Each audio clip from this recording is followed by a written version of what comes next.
नमस्कार. मनीषा टेस्टी रेसिपीमध्ये तुमचे सर्वांचे मनापासून खूप खूप खूप स्वागत. आज आपण बघणार आहोत घरच्या घरी खारी कशी बनवायची ते, जी आपण सकाळच्या नाश्त्याच्या वेळेस किंवा संध्याकाळच्या चहासोबत आपण ही खारी आवडीने खाऊ शकतो. तर एकदम क्रिस्पी आणि खुसखुशीत खारी कशी करायची ते मी तुमच्यासोबत इथं शेअर केलेलं आहे. तेव्हा हा व्हिडिओ तुम्ही शेवटपर्यंत पहा आणि आवडल्यास लाईक, शेअर आणि सबस्क्राईब करायला मात्र विसरू नका. चला तर मग रेसिपीला सुरुवात करूया. आता खारी करण्यासाठी इथं अगोदर मी एक बाउल घेतलेला आहे आणि त्यामध्ये मी आता 1 कप भरून मैदा टाकून घेणार आहे. तुम्ही कपाऐवजी कोणत्याही वाटीचं बाउलचं माप घेऊ शकता. आता त्यामध्ये मी अर्धा चमचा मीठ घालून घेतलेलं आहे व 1 चमचा छोटा ओवा घेतलेला आहे. त्या अशा हातावर क्रश करून टाकून घ्यायचे आहे, म्हणजे खूप छान टेस्ट लागते ओवांची. नंतर ते व्यवस्थित मिक्स करून घ्यायचं आहे. तेलाचं मोहन घालून घेणार आहोत. इथं मी थंडच तेल घेतलेलं आहे. 3 चमचे भरून तेल टाकून घ्यायचं आहे आपल्याला त्याच्यामध्ये.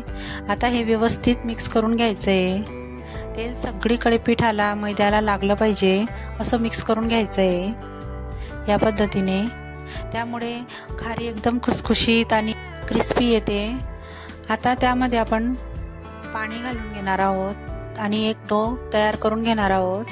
तर त्यासाठी थोडं थोडं पाणी टाकायचं आहे आपल्याला, एकदम पाणी टाकायचं नाही. तर असं मळत जायचं आहे कणिक. थोडं थोडं हातावर पाणी घ्यायचं आणि अशी कणिक मळत जायची आहे. आपल्याला जास्त कडक असा डो तयार करायचा नाही आहे, तर सॉफ्ट असा म्हणजे मऊ डो तयार करून घ्यायचा आहे आपल्याला. नंतर त्याच्यावर 1 चमचा मी तेल टाकून घेतलेलं आहे व परत थोडंसं मी आता हे कणिक मळून घेणार आहे. हे बघा या पद्धतीने. आता आपण हे 10 ते 15 मिनिटासाठी रेस्ट झाकून ठेवून द्यायचं आहे.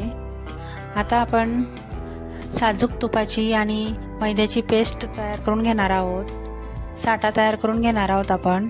तर त्यासाठी मी इथं 3 ते 4 चमचे साजूक तूप घेतलेलं आहे एका वाटीमध्ये आणि 2 ते 2.5 चमचे मी इथं मैदा घेतलेला आहे. तुम्ही इथं कॉर्नफ्लॉवरचाही उपयोग करू शकता.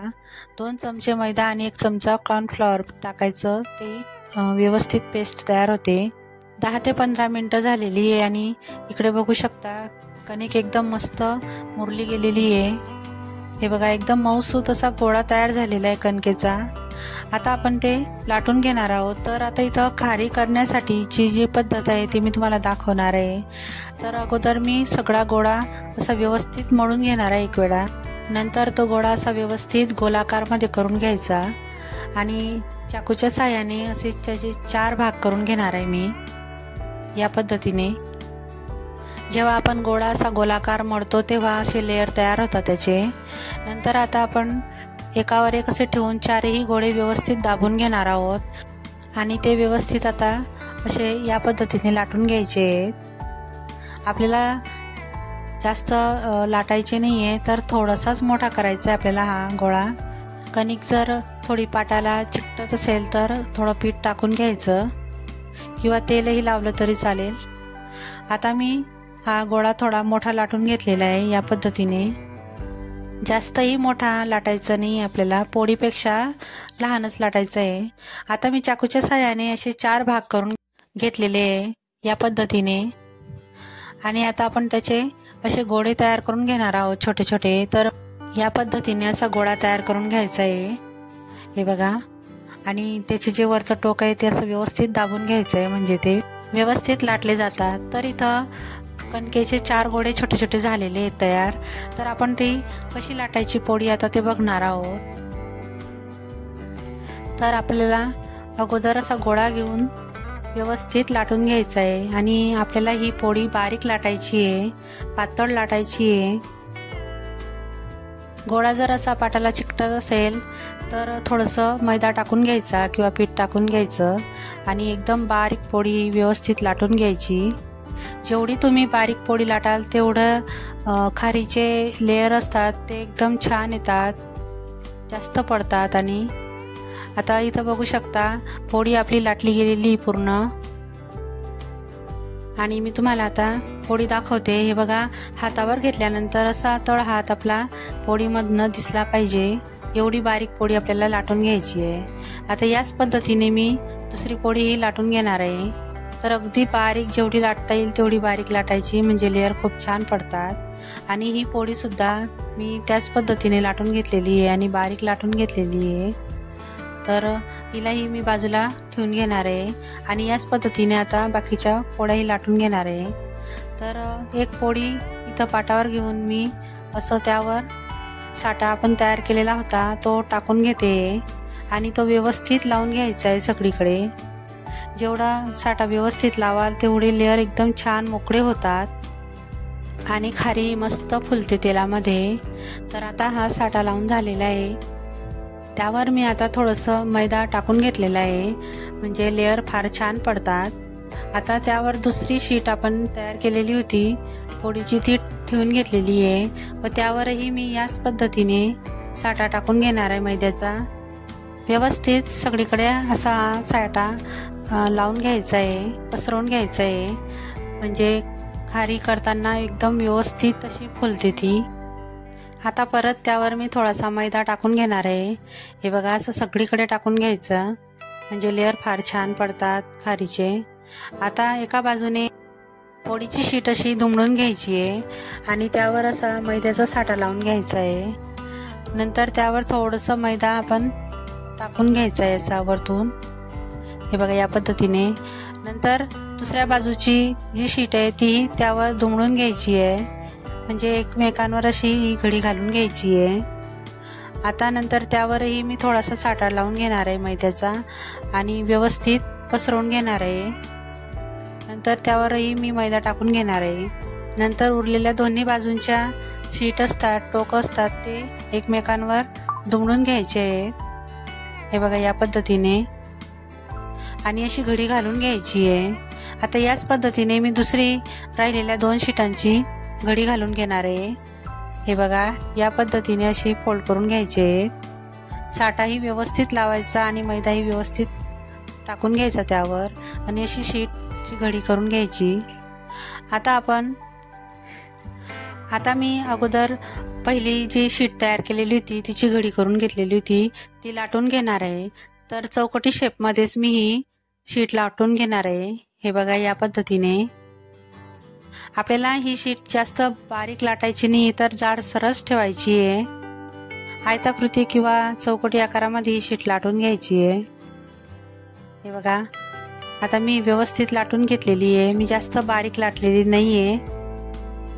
आता ही व्यवस्थित लाटून झालेली आहे आणि तिचे आपण आता कट करून घेणार आहोत। तर मी इथं चाकूच्या साहाय्याने खारी ज्या आकाराची असते त्या आकारामध्ये हे कट करून घेणार आहे। हे बघू शकता तुम्ही आयताकृती किंवा चौकटी आकारामध्ये कट करून घ्यायचे। तर मी इथं चौकटी आकारामध्ये शेप कापून घेते। एक्स्ट्राचा जो कडेकडचा भाग होता तो मी काढून घेतलेला आहे। तर आता इथं बघू शकता खारी एकदम व्यवस्थित लाटली गेलेली व कट व्यवस्थित झालेली आहे। एकदम जाडसर अशी खारी लाटून घ्यायची आहे, जास्त जाडही नाही आणि जास्त बारीकही लाटायची नाहीये, पातळही लाटायची नाहीये। तर मध्यम जाडमध्येच ही पोळी लाटून घ्यायची व व्यवस्थित कट करून घ्यायचे खारीच्या आकारामध्ये। तर इथं एक गोष्ट लक्षात ठेवायची की पोळी लाटताना जास्त पातळ लाटायची नाही, नाहीतर खारी ही व्यवस्थित फुगत नाही, तिचे लेअर व्यवस्थित पडत नाही आणि त्यामुळे ती पापडी सारखी होते। त्यासाठी व्यवस्थितच ही लाटून घ्यायची आहे।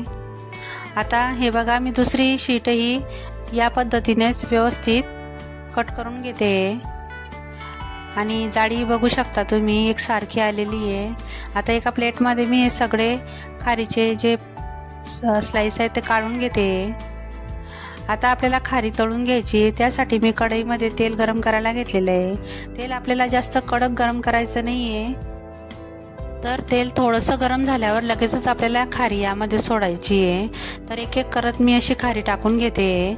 गॅसची फ्लेम अगोदर हाय ठेवायची, कारण तेल आपलं व्यवस्थित तापलेलं नसतं आणि जोपर्यंत आपण खारी तेलामध्ये टाकतो तोपर्यंत गॅसची फ्लेम हायच ठेवायची।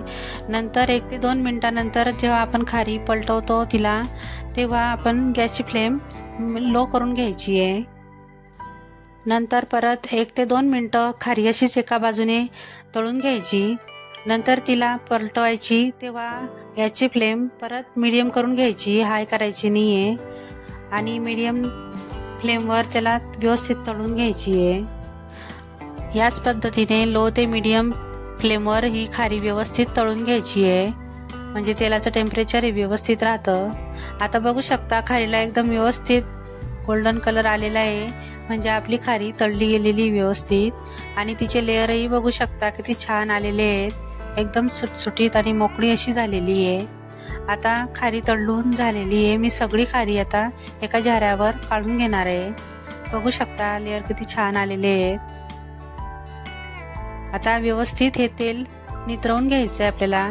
आणि याच पद्धतीने मी उरलेली खारी तळून घेणार आहे. आता मी ही एका प्लेटमध्ये सर्व करून घेणार आहे. तर बघू शकता एका कपपासून आपली एवढी खारी तयार झालेली आहे. एकदम खुसखुशीत, क्रिस्पी आणि एकदम जास्त लेअरवाली आपली खारी तयार झालेली आहे. अगदी मार्केटमध्ये मिळते तशी. तुम्ही एक वेळा नक्की ट्राय करून बघा. मी तुम्हाला एक खारी तोडून दाखवते. हे बघा, या पद्धतीने किती छान आणि एकदम लेअर आलेले तिला आणि एकदम क्रिस्पी अशी खारी तयार झालेली आहे. हे बघा, तुम्ही ही खारी सकाळच्या नाश्त्यासोबत किंवा संध्याकाळच्या चहासोबत ही खाऊ शकता. खूप छान लागते आणि 10 ते 12 दिवस ही तुम्ही स्टोअर करून ठेवू शकता. तुम्ही एक वेळा नक्की ट्राय करून बघा आणि मला कमेंट करून नक्की सांगा.